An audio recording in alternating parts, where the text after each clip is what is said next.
հետևորդներ ABC լուրերն ուղիղ եթերում սկսում է իր աշխատանքը, ես Գառնու Թոֆյանն եմ, բարի առավոտ։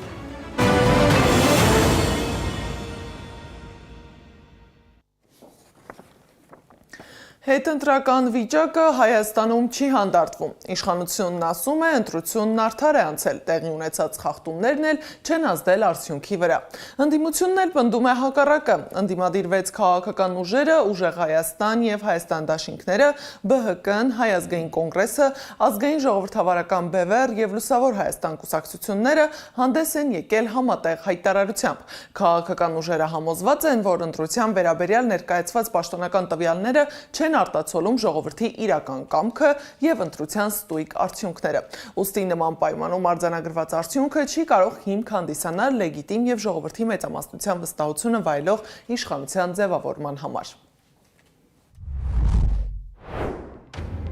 Երկրում վիճակի հետագա ցանկացած էսկալացիայի ամբողջ պատասխանատվությունն ամբողջությամբ մկնում է Նիկոլ Փաշինյանի եւ նրա վարչախմբի վրա։ Մենք շարունակելու ենք գործել բացառապես սահմանադրության օրենքների եւ ժողովրդավարական սկզբունքների շրջանակում, պաշտպանելով քաղաքացիների ազատ կամ արտահայտության իրավունքը եւ Հայաստանի Հանրապետության պետականության ու ժողովրդավարության հիմնարար արժեքները։ Մեր ապագա որոշումներում եւ գործողություններում ելնելու ենք բացառապես այս իրողություններից։ Կենտրոնական ընտրական հանձնաժողովը հրապարակել է հունիսի 7-ին կայացած ազգային ժողովի ընտրության վերջնական արդյունքը։ Ըստ ԿՀ-ի Բարգավաճ Հայաստան կուսակցությունը չի հաղթահարել խորհրդարան անցնելու համար անհրաժեշտ 4%-ի շեմը։ Կուսակցությունը ստացել է 58,287 ձայն կամ 3,98%։ Խորհրդարան է անցել 3 քաղաքական ուժ։ Քաղաքացիական պայմանագիր 49,745% կամ 726,819 ձայն,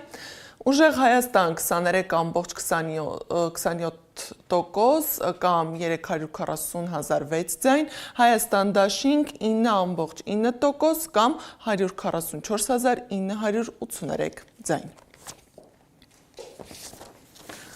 Ազգային ժողովի պատգամավորական մանդատներն էլ բաշխվել են հետևյալ կերպ։ Քաղաքացիական պայմանագիր խմբակցություն 64 մանդատ, Ուժեղ Հայաստան խմբակցություն 28 մանդատ, Հայաստան խմբակցություն 12 մանդատ։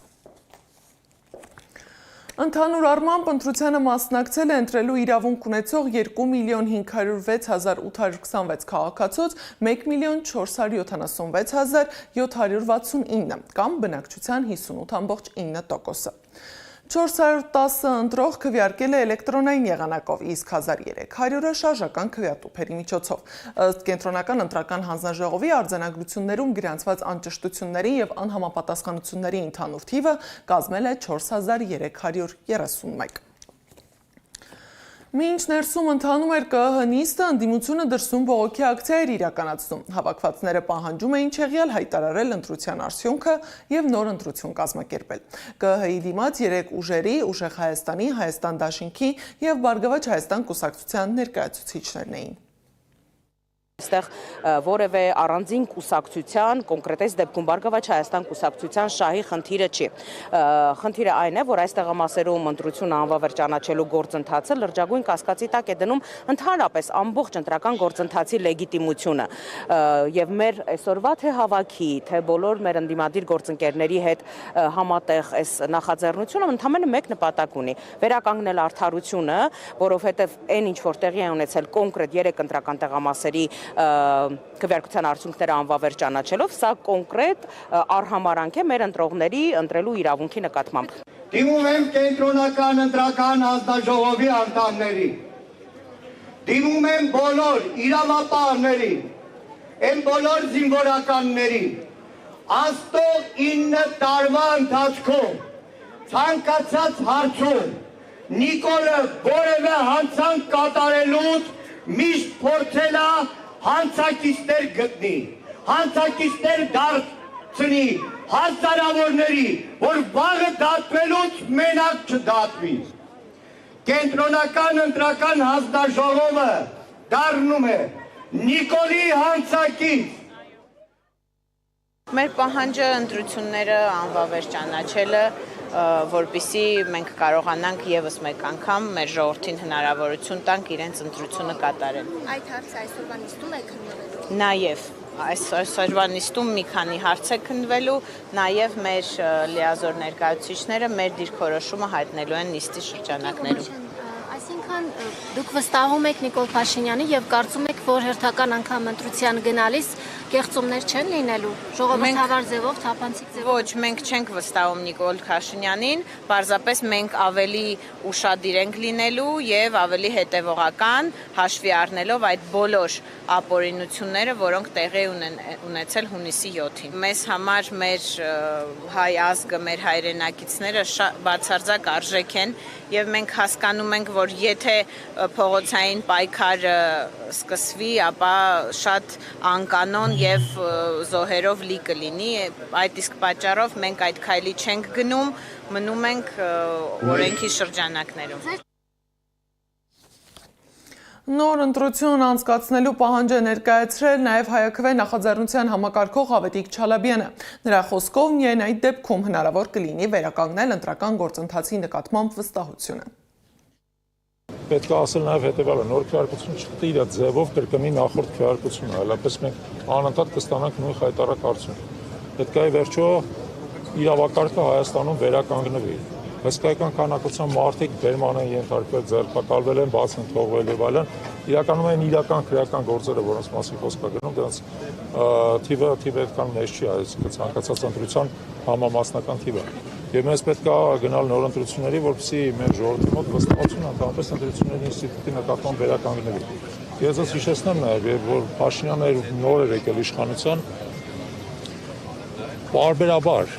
հայտարարում էր նրա մասին, որ այլևս Հայաստանում երբևիցե ընտրություններ չեն կեղծվելու, որ Հայաստանում ընտրությունները այսուհետև պետք է օրենքի տառին եւ ոգուն համապատասխան անցկացվեն եւ այլն։ Ես կարծում եմ այսօր այն օրն է, որ իրականացնենք պետք է չեղարկեն այս ընտրությունների արդյունքները, մեր ժողովուրդը գնա նոր ընտրությունների եւ իսկապես համոզված լինի նրա մեջ, որ ընտրությունները արտացոլում են իր հավաքական ոգին։ Սպորտի վաստակավոր վարպետ, բազմակի չեմպիոն, աշխարհի գավաթակիր Իսրայել Հակոբ Կոխյանը ԿԸՀ-ի Բաքում հայտարարել է, որ հացադուլ է սկսում։ Պատճառը նրա խոսքով ընտրության կեղծումն է եւ ազգային ժողովի նոր ընտրություն չնշանակելու որոշումը։ Մեզանից ամեն ինչ խլել են, մեր ձայնը իրավունք չունեն խլելու։ Հայտարարել է նա եւ շեշտել, որ հացադուլ է հայտարարում մինչեւ այն պահը, երբ նոր ընտրություն կնշանակվի։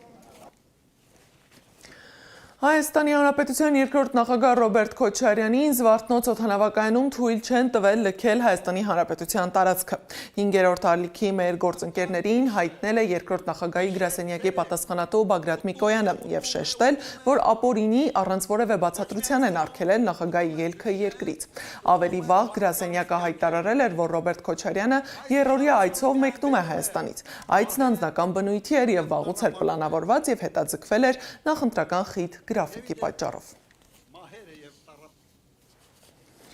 Այս ամենի ֆոնին տեղի ունեցել նաև դիվանագիտական հանդիպում։ Ադրբեջանի նախագահի խորհրդական Հիկմետ Հաջիևը առաջին անգամ Հայաստանում էր, Դիլիջանում։ Հանդիպել է Հայաստանի անվտանգության խորհրդի քարտուղար Արմեն Գրիգորյանի հետ։ Քննարկել են խաղաղության օրակարգը եւ ուղիղ երկխոսությունը շարունակելու կարևորությունը։ Հաջորդ հանդիպումը տեղի կունենա Ադրբեջանում։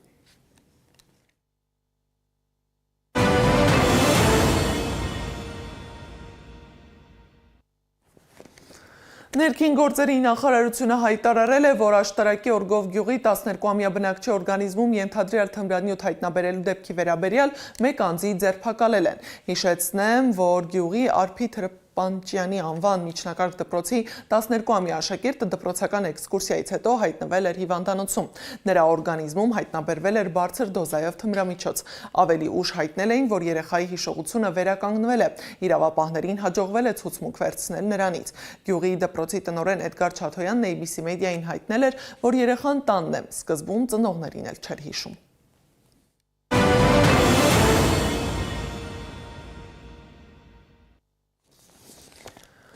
Թեհրանը որոշել է շարունակել բանակցություններն ԱՄՆ-ի հետ։ Իրանի նախագահը հայտարարել է Իրանի Գերագույն ազգային անվտանգության խորհրդի որոշումը Լիբանանի վրա Իսրայելի վերսկսած հարվածների ֆոնին։ Փեզեշքյանը հայտարարել է, որ բազմաթիվ լրատվամիջոցներ հրապարակել են նախկին Գերագույն առաջնորդ Ալի Խամենեիի հայտարարությունները ԱՄՆ-ի հետ բանակցությունների անթույլատրելիության մասին, սակայն ինքը մի անգամ անձամբ քննարկել է այդ հարցը Խամենեիի հետ, որը թույլ է տվել արժանապատիվ պայմաններով բանակցելու եւ շարունակելու համար։ Ի դեպ,